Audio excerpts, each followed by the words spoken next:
بسم الله الرحمن الرحيم. جماهير الرياضية الكريمة، شكرا جزيلا لحضوركم.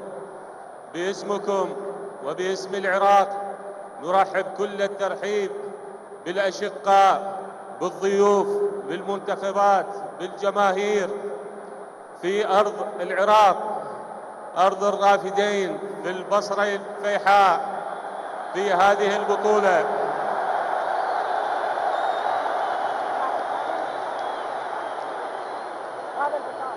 إنها لحظات تاريخية، لوحة لها دلالاتها للأخوة والتآخي بين الأشقاء العرب الخليجيين.